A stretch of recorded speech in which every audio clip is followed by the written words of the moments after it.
The views and opinions expressed on this program do not reflect the company, owners, management, staff, clients, or partners.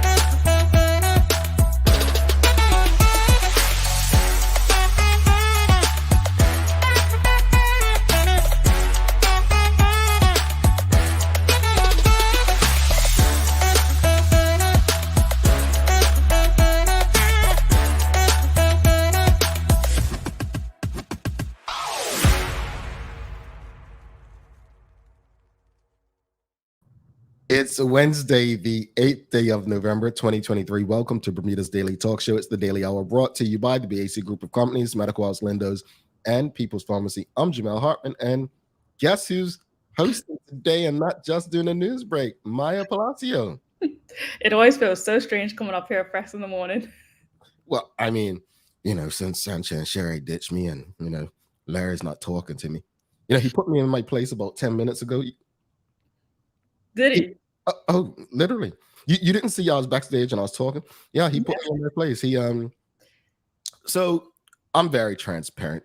So my co-hosts really do hold me accountable. And my good buddy Larry and colleague on this show told me about my language and said I said something the other day, and my godson, his son, repeated it and told me watch my language. So yeah. So folks, I'm going to be watching my language because he is absolutely correct. Mm-hmm. You don't have to agree, Maya, live. You could say, like, hit me up. Yeah, he was right. You don't have to, jump on this. I'm just saying. We're talking about not drinking on kids and stuff. Yeah. And then the moral of the story is, folks, I'm dead serious when I say you've got to surround yourself with people who are going to hold you accountable.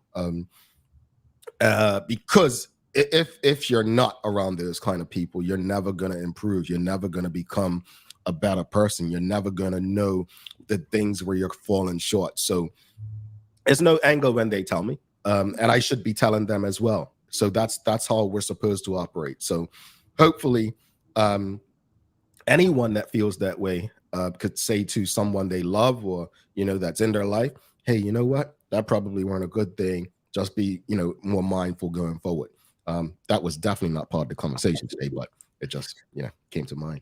But how are you today, Maya? Feeling pretty good this morning.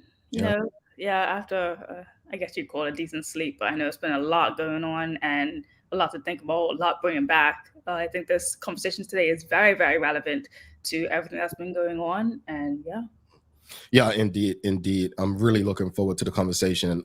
Obviously, it's certainly right that we had one of the ladies of the show on as we are welcoming a guest who's coming to speak about something very specific. But greetings, everyone, and thanks for making us part of your daily routine. A good one today as we welcome Dr. Kelly Savery on. We're going to be discussing ways of helping Black women deal with trauma. Really looking forward to this conversation. And I think many of my colleagues have been upfront about therapy. And so I'm intrigued to hear what Dr. Kelly Savery says. And I really do hope that the audience takes a lot from it. We're here to help us solve our problems. All right. The daily play is music today. So Maya's usually in the audience, so happy getting something right. Let's see how she does under pressure. I do okay with music, so I don't know what the question's going to be, folks. I haven't pulled it out, so it's going to be a surprise to me too. All right. If you haven't already, please do our survey. Again, if you've already done it, thank you. Only once. But if we need to share the link again, we will. But please do the survey. The information that you provide, your feedback, really is going to help us help you and our community as we evolve.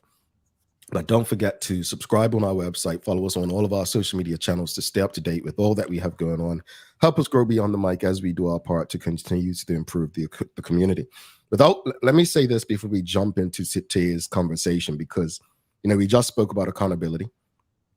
And Maya, what did I tell you to remind me to do as soon as we were going live? To correct yourself about the BTA. All right. So yesterday I made an inaccurate statement regarding the Bermuda Tourism Authority, the BTA, and I just want to retract what I said. The BTA is not, in fact, they are not a sponsor of the World Rugby Classic.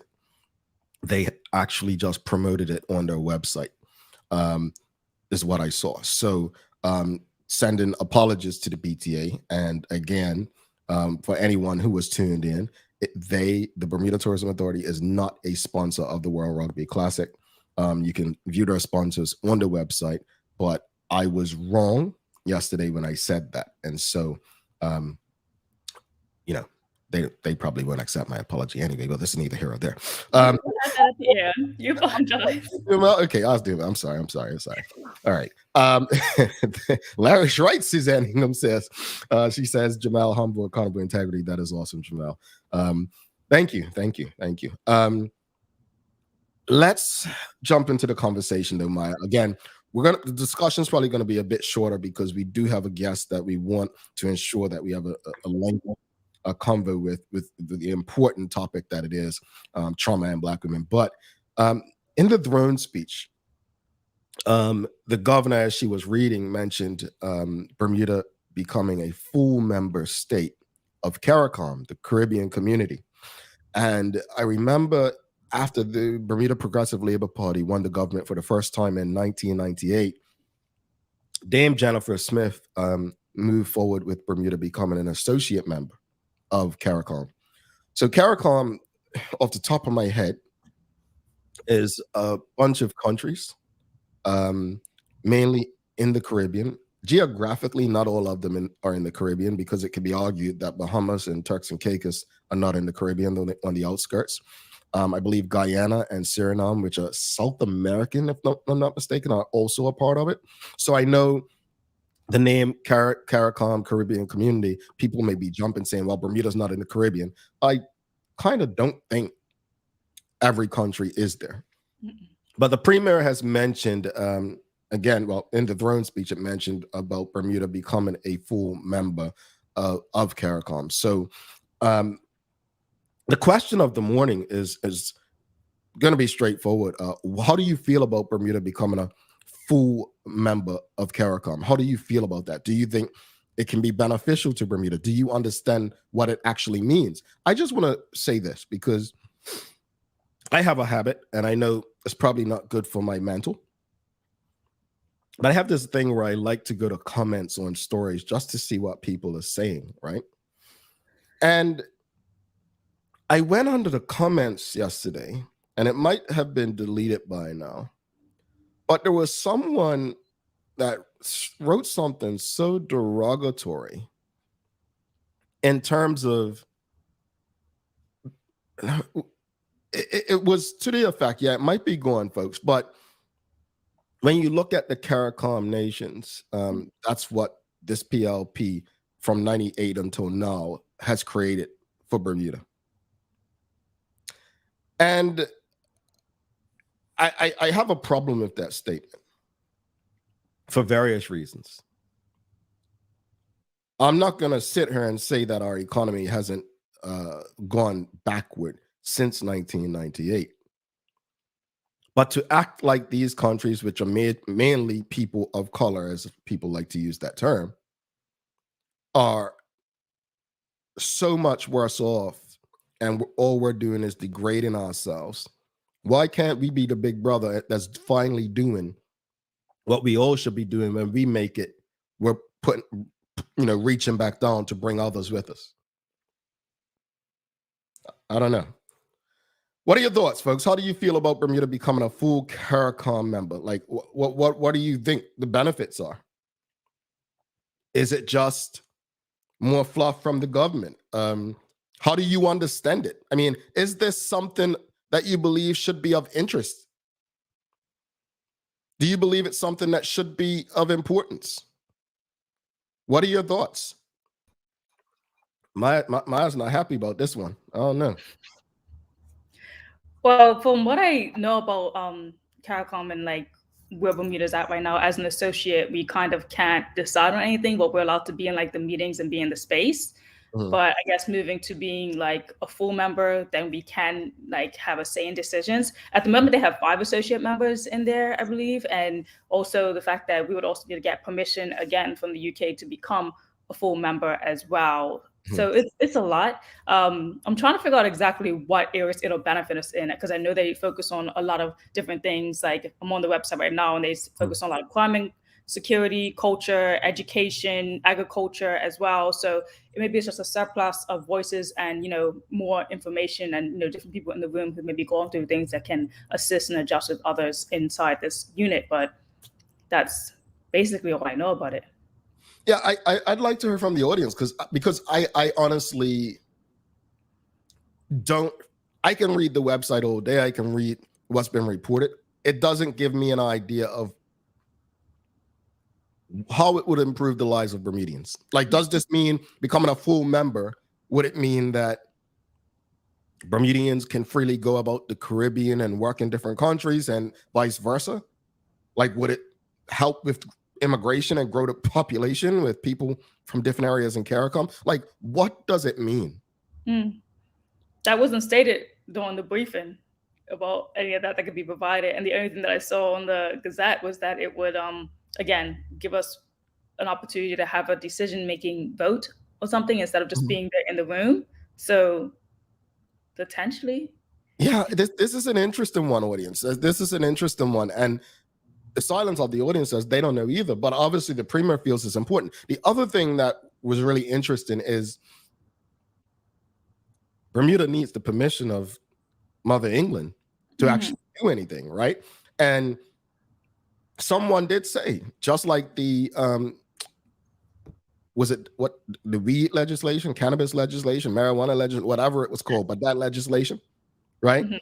Just like that, it seems like maybe the government's trying to do something where the governor pushes back and says no, so that they can have a move towards independence. I don't know. Like, I'm confused, and maybe they'll spell it out in days to come, years to come, months to come. But audience, what are your thoughts? Like, do you get it? Do you understand it? I mean, I know a lot of Bermudians have ties in the Caribbean. Like, what does this mean for Bermuda? Is it beneficial for us? Is it going to mean that we can? I mean, remember the UK Bermudians were allowed to get UK passports starting again in the early 2000s, and then the thing changed where they could go and be charged the same amount as locals in the UK as far as college fees at that time. Is it going to be beneficial like that for Bermudians? Is it going to like? I think we have so many questions. Like, audience, what are your questions for the government? Do you have any? Like, what this means? Why is it in the throne speech? Why is it a matter of importance outside of Dame Jennifer wanting Bermuda to be a part of CARICOM? Why is it necessary? I think you hit it on the nail there, Jamal. Like, exactly. We need to know the benefits of what this will bring. It's in the throne speech for a reason, right? So, like, what is the ultimate benefits that this will lead for us in Bermuda? Like you said, how will it benefit us? And also, I think the question of like just knowing it full out, just knowing it, like, let us, like, when you bring these things to our attention, let us know how it's going to benefit us immediately when you bring it to our attention. Because then we're left with questions like this and not really understanding how this helps. Yeah. I mean, again, we just said yesterday, no issue is really greater than another, because some people, this may be of importance while another may not. But I think the general public would like to know, why was this shot up there to such a level of importance? Mark Arthur C. Phillips says, good morning. I don't know enough to make an educated decision. Yeah, it's like you can read as much as you can, but for Bermuda, why does this make sense? Why is it a matter of importance? Suzanne Ingham says, I'd like to know the benefits of it. I heard years ago they joined under the wrong pretense, which tells me if it starts wrong, it will end wrong. What is the motive and intent of joining?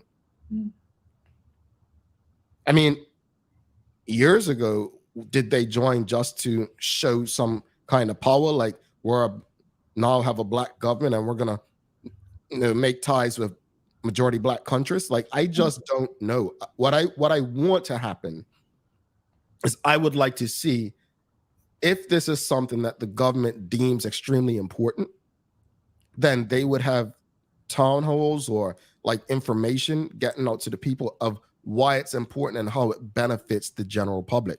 I get the concerns in the comments. Many people had said many things. And just for those who may be just tuning in, we're talking about CARICOM, and I'll just read from the Royal Gazette's excerpt.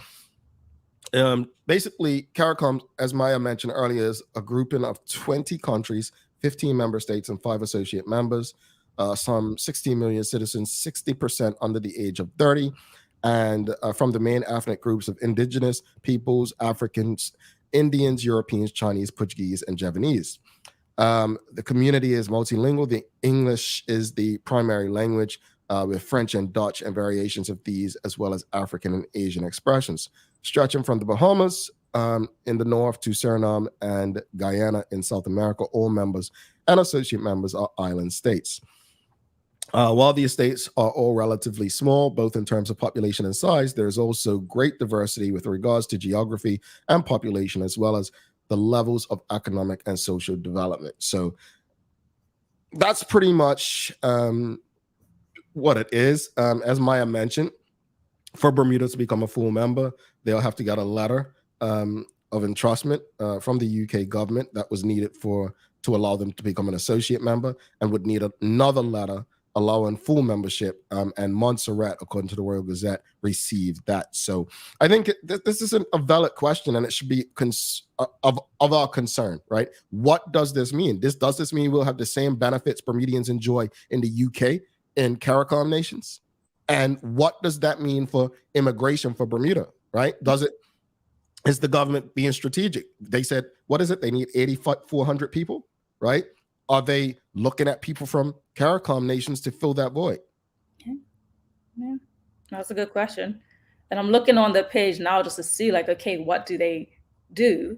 And like, again, it's not really telling you straight up. It just says our work. It says CARICOM works to create a community that is integrated, inclusive, and resilient, driven by knowledge, excellence, innovation, and productivity, a community where every citizen is secure and has the opportunity to realize his or her potential with guaranteed human rights and social justice, and contributes to and shares in its economic, social, and cultural prosperity, a community which is a unified and competitive force in the global arena.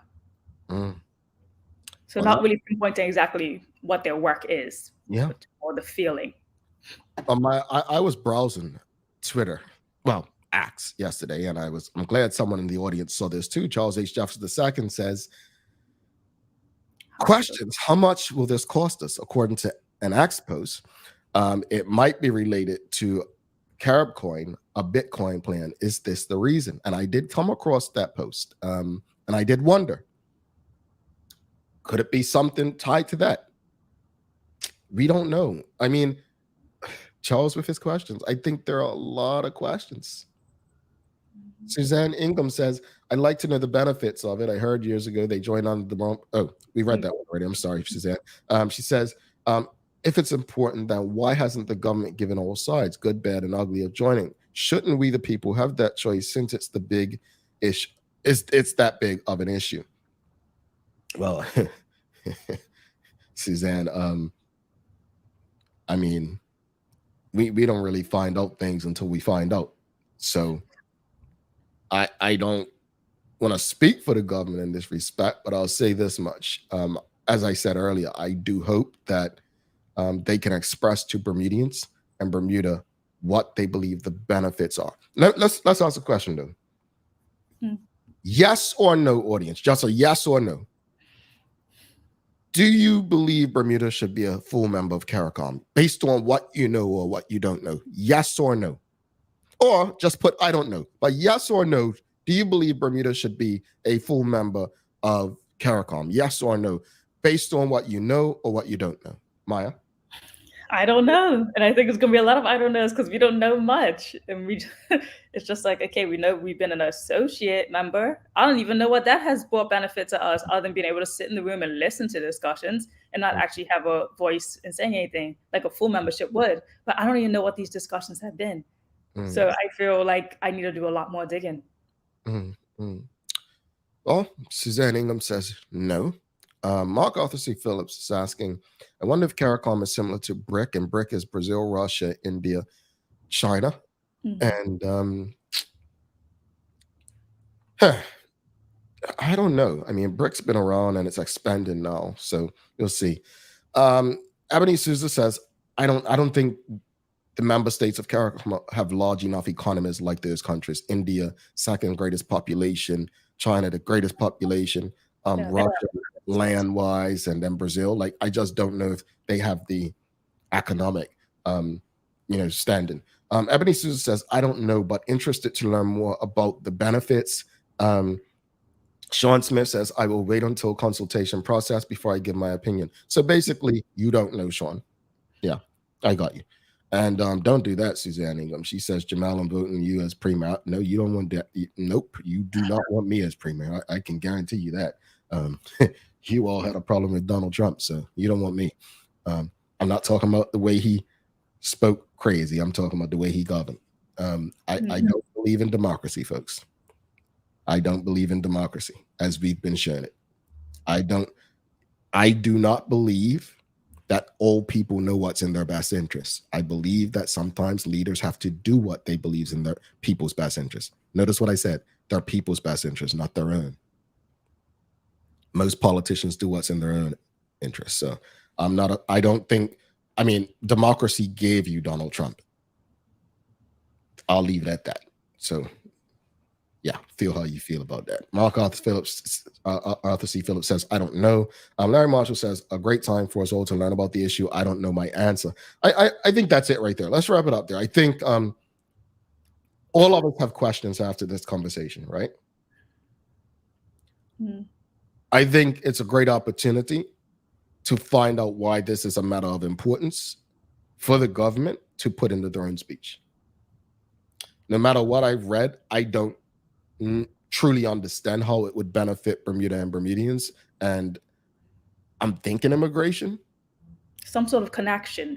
Yeah, but I just don't know. So my hope is that we will get some answers from someone, maybe the premier, the Minister of Home Affairs, whoever's overseeing this. Hopefully they can provide the answers to help us understand why this is necessary for Bermuda at this time. All right, time for Daily Hour News Break. All right, let's play Maya's intro.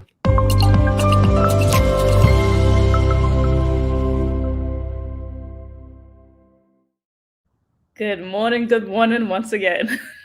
Well, hello, Maya. How are you? Oh, you already told me. I know, it's so awkward now coming in second half. Good morning, everyone. This is the Daily Hour News Break brought to you by People's Pharmacy. Starting out on news this morning, there will be a collective of concerned Bermudian residents from the Jewish, Muslim, Christian, atheist, agnostic, and other religions and non-religious backgrounds have come together to show support for the protection of innocent lives as an event is being hosted called Gather for Gaza in front of the city of Hamilton on November the 13th from 4 p.m. to 5:30 p.m. So those who want to go out and support them on their journey to protection of innocent lives, gather for Gaza at City Hall, November 13th. I mean, I saw some people saying, oh, why are we doing this for, or basically asking why Bermudians care about something that's happening across the world. We live in a global space these days. I mean, the internet is what it is. I mean, we're very well connected. I just think, if people want to stand for something and while they're taking that stand, they're not inflicting harm on others, then let them do their thing. You don't have to go. Yeah, you don't have to go. But the same way, like when I think about what's going on in, Palestine and Gaza, and I sort of like, if you try to relate it to a country that you know better or well, as you start to have a little bit more of connection for it. Like, this might be a far, far reach, but the size of Gaza is almost the size of Bermuda. And just imagine 2.2 million people in Bermuda and things that are happening to them happening to us. Bermuda's overpopulated as it is. Sorry? Bermuda's overpopulated as it is. And yeah. And there you have it. I actually did go to a protest out in Toronto, so I'm just going to play a very small clip of it. It was almost 20,000 people that were actually on the streets marching. There was a lot more in the States, but where I was in Toronto, this is what it looked like.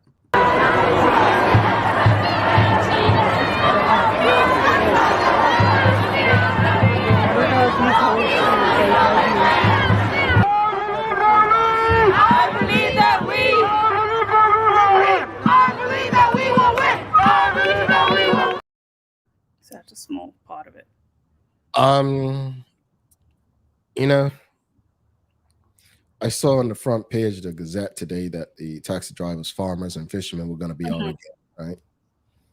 And one thing I will say, having lived in New York and worked there, I don't think people understand. There were literally marches regularly in New York City. In most big cities, there are. There may be things they're marching about where you're like, oh, what are they marching about? And you see a sign, and you go and Google it. You're like, oh, who knew that was going on? I'm here to say to you, like, movements can make a difference. Protests can make a difference. I think what's very different about protests today is the internet. Because previously, and I haven't watched the news as much lately simply because of this, it's so one-sided. It's extremely one-sided, this whole issue between Israel and Palestine, if you watch the news. If it were not for the internet today, you would not even understand the other side. Believe that. Yeah. Well, moving on to things that are happening right here at home as well in Bermuda. So Curb Council is aware of the racist incident that did occur on the grounds of the Cocoa Reefs Hotel last weekend, and their immediate concerns and empathy is for the Bermudians who witnessed and suffered this disgusting, hurtful experience at the hands of a guest to our country, they say. Accordingly, Curb spoke with Miss Christopher twice yesterday and pledged to support her through the search for justice. Now, if you saw a post from Miss Christopher, it was about her experience being there at the hotels and seeing and witnessing what had happened when these group of persons who alleged were part of the Rugby Classic had come in and said racial slurs. Now, they continue on saying, and as the tournament organizer stated in the media, we spoke with them as well and support their efforts to identify this individual.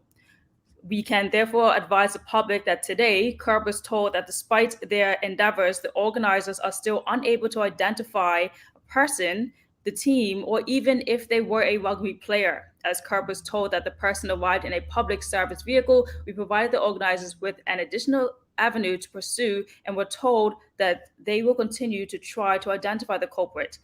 Curb also wants to reiterate that we think it is useful to add that notwithstanding provisions and penalties of the Human Rights Act, racial harassment and racial limitations, the crime under the criminal code, if found guilty, a person may be fined up to $5,000 or imprisonment for up to a year for this incident. And since the organizers have not yet identified the person, the unknown guest is likely still on the island and enjoying the resources, charm, and hospitality of the very people he racially insulted. In fact, without further action, he will be free to return to Bermuda to racially abuse Black Bermudians and residents again. That is a wholly unacceptable outcome for Curb. Messages on social media and the calls to Curb members reveal that there has been a severe breach of trust between the Rugby Classic and the Bermudians, with some Bermudians calling for a suspension of the event. And after considering the facts and possible consequences, the least that Bermudians should expect, they say, from the Classic is an apology from the organizers to Bermudians, an apology to Bermudians from the players and his respective team, a statement from the participating teams pledging to be anti-racist, a commitment that penalizes for racial discrimination embedded in the tournament's rules for the future, and statements from the ministers responsible for sport and for tourism condemning the act. I think I said what I wanted to say yesterday on it, but let me just say this. I'm very different when it comes to this, as you all know. I don't really care for getting angry about people calling me names, personally for me. But if it's against the law and if it bothers people, then something should be done. I said yesterday that for years, there's always been incidents, some swept under the carpet for this particular event. Maybe going forward, I'm not calling for a suspension like others, but maybe going forward, there's more community that's taking place with it, where they're engaging, and they may do it. They may go to schools or so on. But I think it would probably be beneficial for the players that are coming to do some sort of community work that connects them with the Bermudian people a bit more, to avoid all of the incidents that seem to be coming from this stuff that's taking place. Now, in some other news today, actually, the Daily Mail Clinic has the whole November schedule out. And today, Wednesday, the 8th of November, from 9 a.m. to 1 p.m., they will be having their men's screening clinic at the Hamilton Pharmacy on Parliament Street. So, free men's screening clinic, the Hamilton Pharmacy on Parliament Street today from 9 a.m. to 1 p.m. That is the Daily Mail. And the whole schedule you can see on the side there is quite small, but as the weeks go on, I'll let you guys know what things are coming up. But today, that's where you can go. All right, good stuff.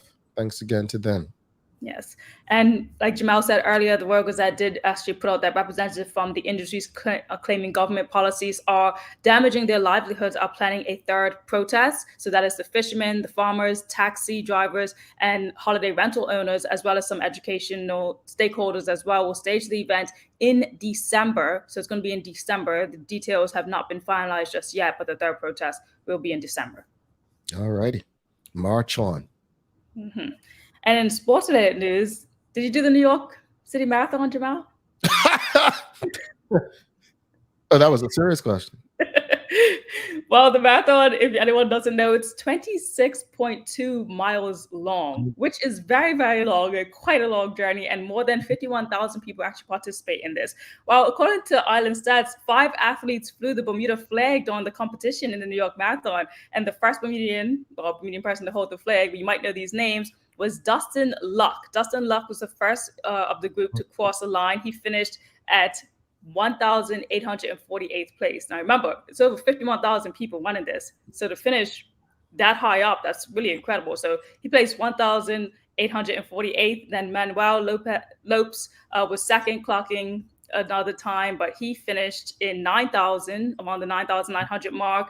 And then Kyle Smith came across the line at the 39,000 mark. And then it was Sarah Whedon and then David McHugh. Yeah, I'd have been 65,000. Not even 65,000, it was 51,000. How are you going to be 65,000? I would have been 65,000. Okay. Yeah. I'll leave it at that. The tourists walking the New York streets would have beat me. Well, going on to our weather today, we're looking like a mixture of sun and cloud with a high of 76. So hopefully better than yesterday. But yesterday should have been a bit more sunnier. All right. Well, thank you for that, Maya. So it is a days of the year. That's what I got to do. Yeah. Days of the year. So the first one that came up says roast dinner day. Roast dinner. You know, the Sunday roast dinner has, been traced back to the 15th century. But I just remember roast dinner used to be one of my favorites because Nana used to have one of those whole chickens, my mama too. And they'll have like the carrots and the potatoes in that little pan there. And that was our Sunday roast. Yep. Audience, do you all still have a little Sunday roast? You still have a Sunday roast, Maya? You don't do a Sunday roast? No, I don't know. Like, No, I don't know how to Pasta. Come on. Pasta. Audience, nobody still does the roast. Man, Nana used to do it. And she'll take, because I didn't do gravy, but she'll take little juices and put up, take that thing, that thing, get the juices in, and you squirt it all over the chicken and the potatoes and the that's the carrots and stuff. Sunday roast. My grandma made some good roast potatoes. Yeah, I must admit, Ruthie cooked down. Yeah, that stuff would make you run to a rotisserie or Boston Market or something. But Suzanne Ingham says no, she needs to get back into it. Been a long time. See, nobody does Sunday roast no more. It's roast day. Somebody go roast something. Go roast a potato or something. Ebony Susan says once a month maybe. I love a little lamb or pork roast. All right, so roasting a little lamb. Yeah. All right, folks, we're going to take a quick break. Come back with our guest for the day. We've got Dr. Kelly Savery. Very important conversation. We're talking about assisting Black women with trauma. We've got Shayna Smith says, yes, I do a chicken roast or roast lamb often, especially in the cooler months. Sounds delicious. I'll save my comment. All right, let's take a quick break. We'll be back after this short break. Stick with us.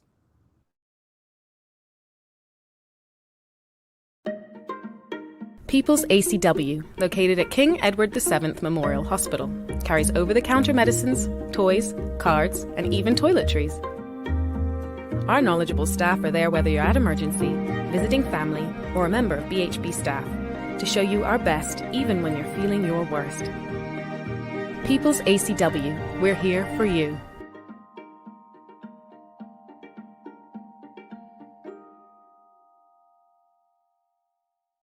Welcome to the new bulk store, Lindo.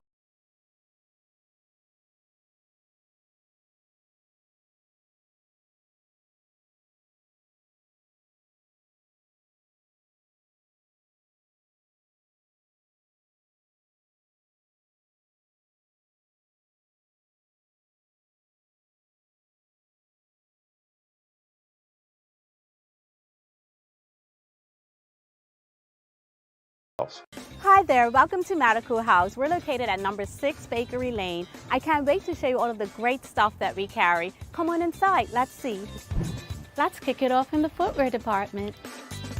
When it comes to footwear, we carry functional, comfortable, orthopedic, and waterproof shoes. We have construction shoes, golf shoes, shoes for walking, shoes for boating. We even have shoes for pickleball. We have shoes for everyone. With brands by Skechers, Atrax, Propay, Easy Street, Nursemates, Clogs, Avenger, Cherokee, Cat, Frog Talks, and DeWalt. The list goes on. Take a look at our workwear for construction workers and tradesmen. Durable, stretchable in all the right places and plenty of options for tools and accessories. Pair with our wide range of tough and comfortable footwear. You can't go wrong. Long days, long shifts, you no longer have to endure comfortable underwear. Designed by nurses, we now offer premium undergarments by Swoop that are unique, fun, comfortable, and functional. The only underwear you'll ever want to wear. Who says high-quality functional products can't be stylish and comfortable at the same time? Speaking of stylish, we also have top-quality running, walking, and workout apparel by Skechers in a variety of sizes for men and women. Cool, breathable, and dry. With our wide selection of Skechers footwear, you'll look great before, during, and after your workout. As you can see, Medical House really is a one-stop shop for everybody. We can't wait to see you. You'll be surprised at everything we have to offer at our huge new retail and wholesale location on Bakery Lane. Alrighty, welcome back to the big show. I'm Maya Palacio. I'm Jamal Hartman. It's the Daily Hour brought to you by the BAC Group of Companies, Medical House, Lindos, and People's Pharmacy. Please do not forget thedailyhour.com. Subscribe. Fill out the survey, and also make sure you follow us on all of our social media channels to stay up to date with all that we have going on. Help us grow beyond the mic as we do our part to continue to improve our community. Without further ado, let's give a warm TDH welcome to our guest for the day. We have Dr. Kelly Savery.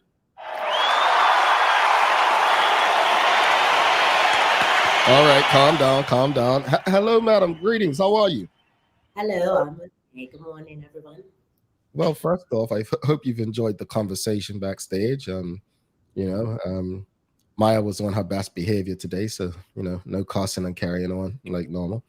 But obviously, you know who does that. Wow.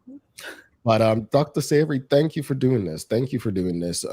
We always have to thank people extra because it is kind of early, and we are asking you to have important conversations at first crack of dawn. But before we jump into the nitty-gritty, just tell the audience a bit about yourself and why you've taken a keen interest in trauma therapy related to the experiences and needs of Black women. Okay, so I'll tell you a bit about myself. I'm a counseling psychologist. I currently am based in Manchester in the UK, but I was born and raised on the island, and I regularly come home and I'm starting to try to offer kind of my work and my knowledge to the community. I came really interested in trauma due to my experiences working at a community organization in Manchester. And what I learned was that trauma really affects the mind and the body, and it has a lasting imprint on us. And so that started my journey in trying to think about how to support men and women to heal the legacy of their trauma burdens. Mm. So specifically with kind of Black women, in my work, what I've noticed is that there's not lots of representation for us, who get us. And I noticed in my work in the NHS in the UK, in some of the communities I was working with, it wasn't people who look like me, right? It wasn't people who understood me. And so that started my journey of thinking about how do I give back to my community so that they can get the skills and get their needs met as well.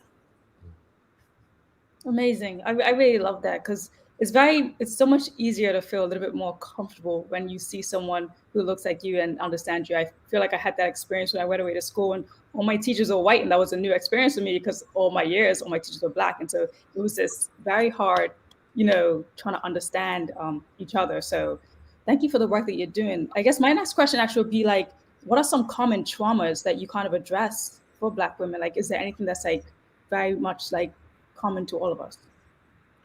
I would say the thing about trauma is that it's very individualized, right? So what makes something traumatic is how we make sense of it, but also how our bodies and our nervous systems have processed the thing that has happened to us.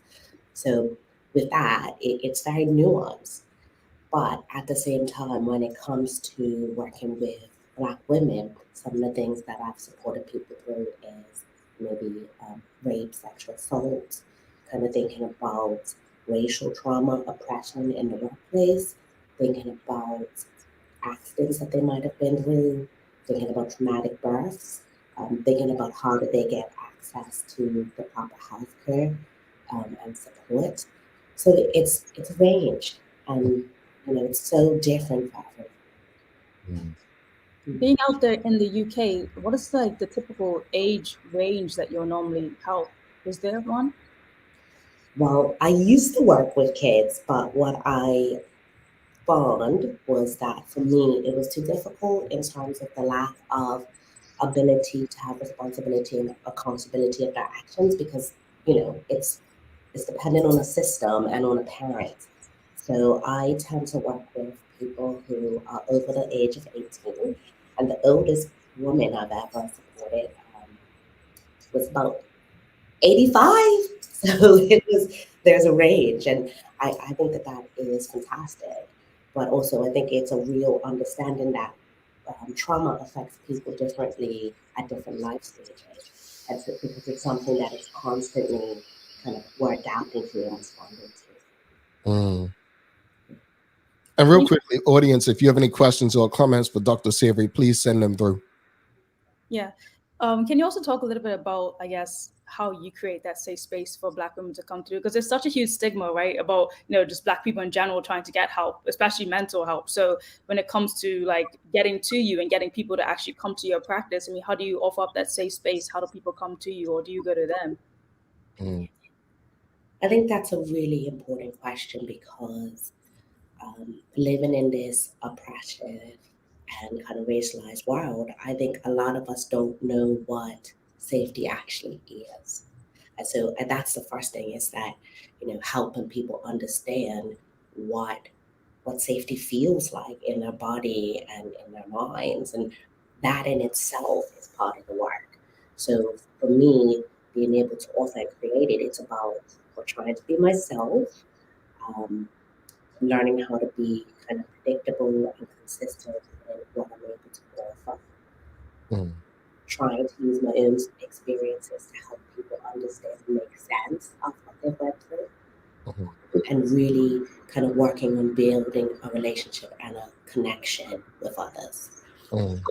I recently completed actually intensive trauma retreat for women on the island and people from away as well a couple of days ago. And one of the feedback that a participant said was they called myself and the other facilitator safety engineers. And I was like, wow, how did we do that? And I think it was about being genuine, being consistent, being present, not always getting it right because we're not perfect, but also being able to have that accountability, have the repair, being able to earn my own shit, you know? Oops, sorry, am I allowed to say that? My own stuff. No, definitely. Thank you for that. I did want to ask. I'm sorry, I almost lost my train of thought there, but like, just I want to go back to how how do we as Black women identify within ourselves whether or not we need this therapy? Yeah. What are some key things that we should like look out for to tell us that what, maybe you need to get some help? Mm-hmm. Yeah. I think the thing about trauma responses and sometimes post-traumatic stress disorder or complex post-traumatic stress is that within our community, it gets kind of seen as more anxiety and depression. And so we get so used to carrying on that we don't notice when something is really, really wrong or that things could be different, right? Because we're so used to just soldiering on, putting your head down and coping. So some of the things I would invite people to ask themselves is about like, do they have moments where they feel like their whole body is overly activated? Like they feel like they're responding to something that is an antidepressant, something that they know they're becoming hysterical. They know that it's not quite right, but they can't get out of. And so my curiosity around that will be, are you getting triggered in ways that you don't even know that you are? Sometimes people will describe to me feeling a sense of disconnect from the emotion and the feelings. It can be to the extreme where they feel like they're like watching themselves. They don't feel like they're present in their life, but they're, just there. They're simply existing. Some of the more, like I would say, obvious, like when you know something is wrong kind of symptom would be if you're having like flashbacks all the time, or if you're constantly ruminating about events in your mind, or you're having nightmares, or you're feeling low, you might be feeling suicidal, you might feel that sense of emptiness. So all of these are indications that something might not be right. One kind of symptom or response to trauma that is often overlooked is that like hypervigilance. Like, are you constantly searching your environment for the next threat? To the point where you can't listen, but you're focused on that other person, or you're like looking around and you're anticipating something going wrong. That feels so familiar to us that sometimes we don't know that that's an indication that we need to go and get help or potentially talk to someone. What does a typical like session look like for you? Let's say first time session, like I'm coming in and like around the traumas that you kind of already like expressed. But I'll give you an example of one, because there's so much of it on this island. The fact that so many other real fatalities always happen to be men and young Black men in specifically, and that's a lot of mothers, a lot of sisters, a lot of everyone in the family. But specifically, let's talk about mothers. Like that happens so often. I know so many people. Mm-hmm. What would a first session like that look like? So a first session would be about really focusing on our relationship. So it would be about me describing what the therapy might be like. It would be about asking a bit about like your resources, what keeps you safe, what keeps you okay. It would look like, I guess, the contracting of our goals for the session and how, like an explicit discussion about how we keep each other safe in the space. Um, and it's hard because I use different types of therapy. So again, it's going to depend on the person who I'm meeting. But in all sessions, it would be about what are we working on? How can we resource ourselves in the space? And what will be like to be different in our lives after we finish therapy. So I guess I want to move on. I'm sorry, Jamal, go ahead if you have a question. No, I just wanted to go to the audience real quickly to Ebony Souza, because she asked, besides journaling and meditation, are there any other daily rituals we can dedicate toward healing trauma? Okay. I would say like there's two things, and that is like Journaling can be really helpful because it helps us to express our emotions and our feelings.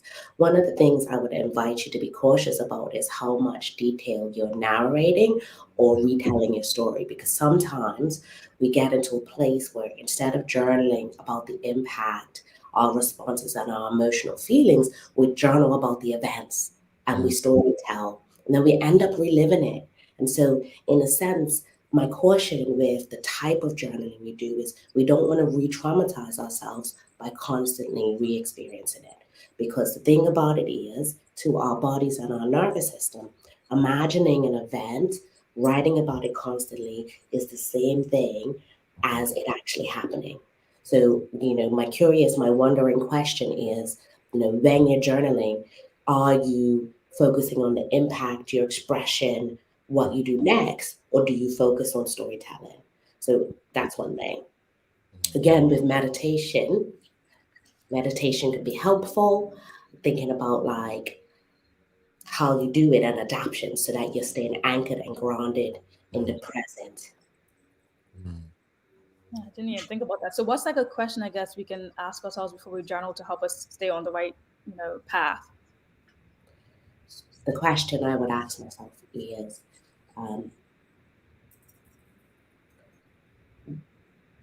what is the survival response that I am kind of responding in? Am I in flight? Am I freezing? What emotion is coming up for me in response to what has happened? Two, an acknowledgement of, what does this emotion need in this moment? How can I resource? How can I respond to whatever's coming up? And then three, if you want to take it a next step, like kind of looking over your shoulder, that curiosity, and again, an acknowledgement of where does this stem from? I guess my final question for you would actually be like, how do we start, I guess, the conversation of addressing, generational traumas or our own traumas at home with our families? And I think that is huge, thinking about our collective trauma that you just reported about, but also, thinking about the idea of intergenerational trauma. What we don't heal, we actually repeat. So one of the resources that I brought out was a book called The Pain We Carry. And I like this. It's for healing from complex PTSD for people of color in particular. And in this resource, what they do is they have prompts and journaling to think about how you can, one, understand your intergenerational trauma, and then two, start to question, step out of, and repair it. I'm going to say. The other resource I would recommend is called My Grandmother's Hand by Reshma. And this is written by a Black male, and it's really brilliant. And he talks about how we can somatically start to heal our ancestral traumas. We got a question from the audience. Karen Simmons is asking, how can a Black woman recognize that trauma has happened that isn't physical trauma? Yeah, that is such important kind of question thing to ask ourselves, because when we can't see it, we find it really hard to really understand and acknowledge it, right? We tend to dismiss it more. So what I will say is, it comes down to how you make sense of what happened, but how your body responds to it. Like, noticing whether or not you're still getting activated. Are you having a somatic bodily response to the thing that's happened? And if it has, if your body continues to speak to you that or respond in that way, then I would say potentially that is something to think about, to consider, and to explore further for yourself. All right. We have Shanta Gooden asking, do you offer virtual sessions? I do offer virtual sessions. I will say that the difference between virtual and in person is because I can't see your body online, but I do regularly offer virtual remote therapy sessions. All righty. And Ebony Souza's asking, how can we better help our young Black girls prepare their emotional toolboxes for the future? Wow, that is a question. I'm going to say by starting with yourself, right? Because in order to resource and regulate others, we have to resource and know ourselves first. So, I always preach and I always practice, We start with ourselves and then we go to others. And I think one of the biggest things we can do for our young people is having the conversation just like we are right now, having the understanding, the conversation that trauma does exist. It happens in all of us. And at the same time, there's healing, there's repairs, there's things we can do to make positive changes in our lives. All righty. Dr. Savery, just remind people, let people know how they can get in touch with you should they want to reach out for a consultation and the like. So you can contact me in 2 ways. You can follow me on Instagram at Taproot Psychology, or you can contact me by email at contact@taprootpsychology.com. All right, Dr. Kelly Savery, thank you so much for your time today and all the best going forward. Thank you. All right, folks, if you appreciated today's conversation, please give us a thumbs up, a love, a like. Make sure you share these conversations with your friends, your family, your colleagues. We're going to take a quick break, and we'll be back after this daily play, and we'll wrap it up and tell you about your day. Stick with us. Ordering from ER Fisheries has just gotten simpler. With just a few clicks of a button, you can place an order for next-day delivery or same-day pickup. Our ever-expanding list of offerings now include grocery pantry items, specialty meats, and bread and dairy items. We know things have been hard, and we're here to make planning for your next meal or party easy. Whether you're a vegetarian or a meat eater, we have what you're looking for. And best of all, it can be delivered to your door in 24 hours or less. Go to www.erfisheries.bm and check out our wide range of seafood, beef, lamb, pork, poultry, fruits, vegetables, and plant-based products, all available at reasonable prices. That's www.erfisheries.bm. All right. Thanks again to Dr. Kelly Savery. Again, folks, if you appreciated today's discussion this morning and the conversation with Dr. Kelly Savery, please give us a thumbs up, a love, a like. Make sure you're sharing these conversations with your friends, your family, your colleagues. And hopefully you found some solutions. Thanks again to the BAC group of companies, Medical House, Lindos, and People's Pharmacy, for ensuring that we can have these conversations with you on a regular basis. It's time for the Daily Play, brought to you by Bermuda Trivia, now available at stores throughout. Bermuda Volume 2 is going to be out soon. Follow Bermuda Trivia on Facebook, Instagram, Twitter, and TikTok to find out why it's Bermuda's favorite trivia game. Maya, are you ready? I believe I am. Okay. All right. You know who Genuine is? Yes. Oh, I'm sorry. I'm just asking. All right. Here we go. I did have to think for a minute. I'm like, it's that one song that I know. Oh, okay. All right. Well, what time was Genuine home alone?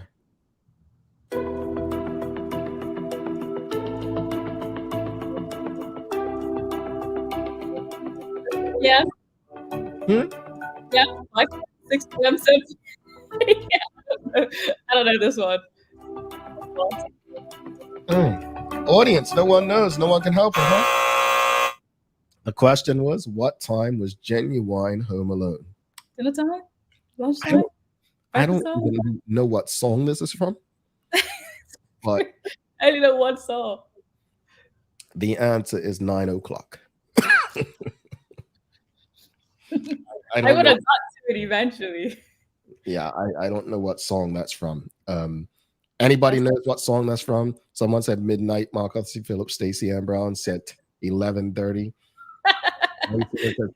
I don't know. Anyone knows what song that is? Let me know. Everyone's just thrown out of time.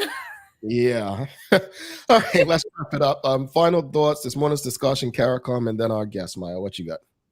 CARICOM, we just need to know more information. I think it was very difficult for us to even have the conversation without knowing more, because we didn't have more to actually share, unfortunately. So hopefully more gets put out there so we understand if there are any benefits and what they are for Bermuda and Bermudians. And then our guest today is a hard discussion to have, and I appreciate her being completely straight up with us about what it's intended and what we should look out for, especially when things like a comment that came through that aren't physical that you see, and how your body reacts to things and how we react. I mean, shoot, I feel like anytime I'm walking around, I'm doing a 360 around me all the time, just being very aware of where I am and the spaces I'm at and where the exits are and things like that. So, it's just, I appreciate her for, bringing that to attention. Yeah, as far as CARICOM, I think all was said in the comments and the conversation. It's we need more information to understand why it makes sense. That's the bottom line. I hope that the government, provides a paper or something, just explaining the benefits of Bermuda becoming a full member. As far as outside of having a say in what goes on, like a say in what, right? Aside from that, the today's guest, I think it's a very important conversation. I'm glad that I saw Ebony Souza respond when she asked a question about journaling. And Dr. Savery was basically like, sometimes journaling, you're basically journaling can make you relive the stuff. Yeah. And Ebony Souza's response, oh my God, exactly why I despise journaling. Thank you, so useful. And I appreciate her comment, not because of its pain, but because many of us have been taught to journal, right? Or told to journal. And that could be a hard part of the healing process. So I appreciate the information that she gave and the engagement from the audience. So hopefully everyone can take something away from that and it can help them or themselves. So yeah. Any daily inspiration for us today, Ma? Yeah, I got a daily inspiration for you. This one says, quote, breathe, let go, and remind yourself that this very moment is the only one you have for sure. It comes from Oprah Winfrey. Oh, I like that. All right. Thank you for that. That's your Fisheries and Foods daily inspiration for the day, folks. Do not forget to subscribe on our website. Follow us on all of our social media channels to stay up to date with all that we have going on.